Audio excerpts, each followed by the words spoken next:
Good afternoon, everyone, and welcome back to another episode of Heisman Talk, your number one source of college football news on YouTube. If I had told you 4 weeks ago that Arkansas was going to be undefeated heading into Athens this weekend, would you have laughed at me? You might have even slapped me. But here we are, and to join me to talk about this weekend's games in our new segment, Cover 5, my co-host and senior analyst of Heisman Talk, Devonair D. Jackson. D, what a weekend of football we had. We might as well jump right into it. Our first game, Sam Pittman goes into Jerry's World to take on the Texas A&M Aggies, and the Razorbacks prove themselves. My goodness, what a performance. D, what are some of your takeaways from this game? What's going on, Nate? Happy to be talking about college football once again, man.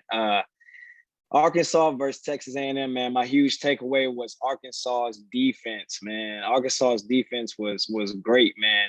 And it all started with the three-headed monster on the defensive line, and Trey Williams, John Ridgeway, and Markel Utsey, man.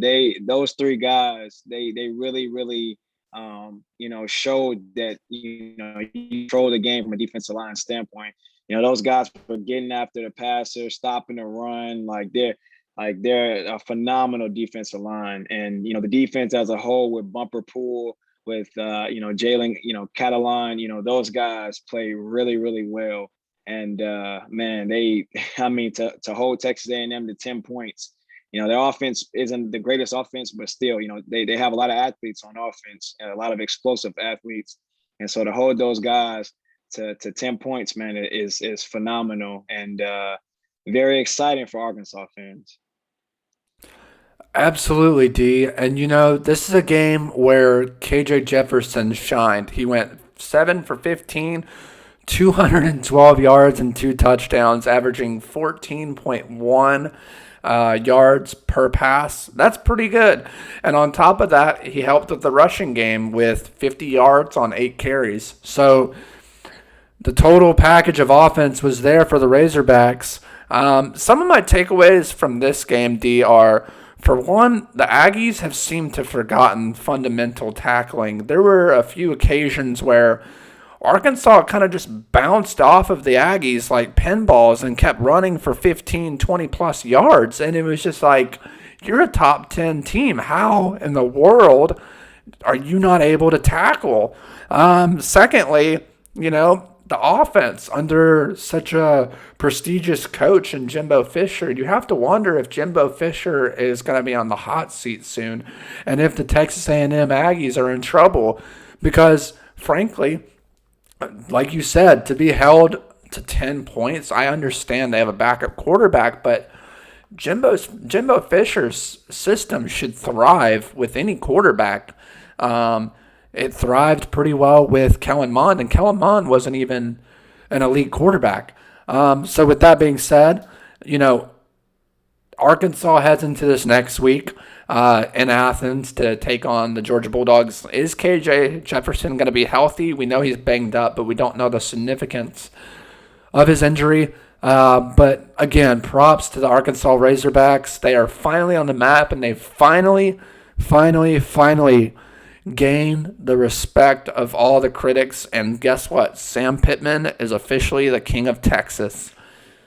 So moving forward to our next game, we stay in the Midwest and head a little bit north to East Lansing, Michigan, where the Nebraska Cornhuskers played it close and a tight one with the number 20 Michigan State Spartans. A little bit surprising. Now, we know going into this game that Michigan State was only favored by 5.5, but I don't think anyone expected Nebraska to hold their own.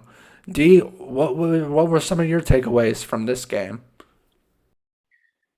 Yeah, man. We talked about this game, before it happened, and I said it could be a letdown game for Michigan State. Nebraska, although they were, I think, 2-2 coming into the game, or 2-1. They were a team that's a feisty team that can, really get after you. And so when you have a team like that, and you have a team that's coming off a huge win, like Michigan State, you got to put those guys on upset alert, and it almost happened, man. It was a 3-point game that went, to overtime, and so it was a very, very tough game. Nebraska was able to hold Kenneth Walker to 61 yards.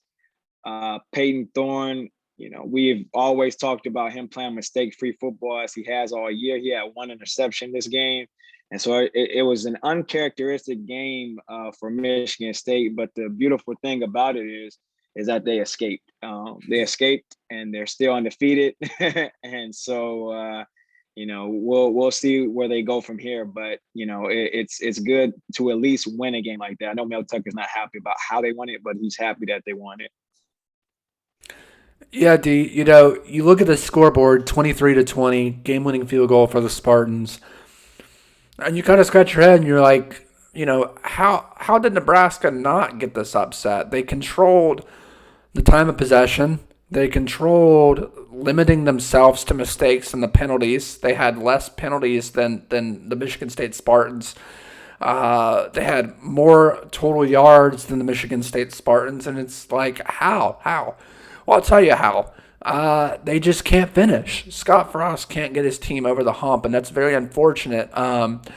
And one phase of the game that they did lose in was the turnover game. They had 2 turnovers, and that probably ultimately cost them the game as, a 3 to 14 point swing when you lose two turnovers. So, you have to wonder, is Scott Frost improving that program, or are they playing better? Is there a chance Scott Frost is still on the hot seat? I don't know. This is one of those games where I kind of walk away and say, who's the better team in this game, right? They both played decent, but I think Michigan State should have played a little bit better. And like you said, Mel Tucker very happy to come away with this win, no doubt. And I think both teams do have promising futures. I think it's just a matter of Scott Frost getting his team to that next level. So then we head back out west, where the number 25 Kansas State Wildcats took on the Oklahoma State Cowboys in Stillwater. Cowboys win this game to stay undefeated, 31-20. D, what are your takeaways from this Big 12 shootout? Big takeaways is the fact that Oklahoma State's defense actually did step up. I thought they had the better defensive team going into the game. Kansas State was probably the more balanced team, and Oklahoma State was able to hold them off just enough and score enough points. Spencer Sanders was balling, man. He's a dynamic quarterback. He threw for 344 yards and 2 touchdowns.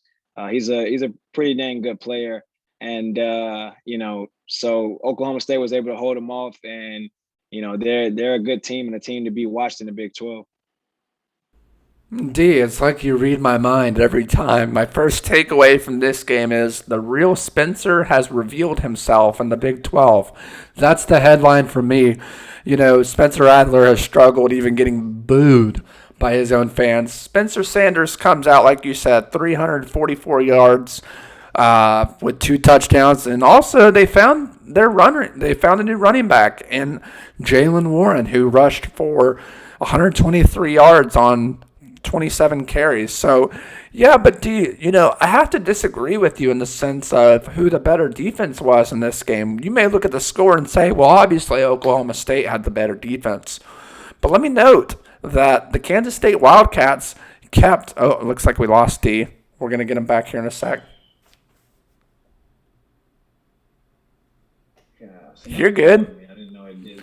You're good. We always have technical difficulties. But like I said, D, you look at the score and you see 31-20 and you say, wow, the Oklahoma State Cowboys definitely had the better defense. But let me note that the Wildcats of Kansas State held Oklahoma State to 0 points in the second half. So it wasn't necessarily that, they played great defense. They couldn't produce any offense. And, they brought in Jaron Lewis to play. I really thought Will Howard was going to get the nod in this one, but it ended up being Jaron Lewis at quarterback, and he struggled. He went 10 for 19, 148 yards, one touchdown, one interception. Also, Deuce Vaughn couldn't really do much, although he had 5 receptions for 73 yards, one touchdown. Biggest takeaway for me for Kansas State was Malik Knowles, who had 3 kick returns for 124 yards and one touchdown, one of them being 99 yards. So, if they can get that offense situated, Kansas State could turn their season around. But for the time being, I do believe that the Cowboys are a serious threat in the Big 12 for Texas and Oklahoma. So they better watch out. Moving forward, another team in the great state of Texas, UTSA at Memphis. This is one of the mid-tier games that we picked that not many people nationally were paying attention to. But, D, I have to admit, this is probably one of the best games of the day. UTSA wins with a game-winning field goal, 31-28. D, what are your takeaways from this game? Yeah, man. Looking at this game, did not look like UTSA had a chance. They were down 21-0, down big, and so you think that there's no way these guys are going to win this game. There's no way they're going to come back, and in steps their run game, and they ran the ball 62 times, 62 times, and I'm sure that you're going to talk about this guy named Sincere McCormick. Sincere McCormick, 42 carries, 184 yards, and 3 touchdowns. Like that, like he should have took the game ball and just signed it sincerely because it's sincere. But but that's just you can't allow that as Memphis. You can't allow a guy to rush for almost 200 yards and expect to win the football game. Memphis also lost 2 turnovers. You can't win the football game like that. Seth Hannigan, he played well, but you can't win the football game like that. So Yeah, D, I mean, you said it perfectly. Sincere McCormick. And D, when you go to the grocery store and you pick up your paprika, your garlic powder, you're going to go with McCormick. And that's exactly what Sincere did. He spiced things up in this game. Let me tell you what, 3 touchdowns, 184 yards on 42 carries. Wow. And I mean, what a back. And I might as well put out my bold prediction. I think Sincere McCormick is going to be a star in the NFL here in a couple years. So keep his name in mind. And by the way, he might get a pretty good endorsement with McCormick Spices if he's smart enough. So with that being said, D, this is the first time in school history for UTSA that they start off 4-0. So congratulations to the Roadrunners.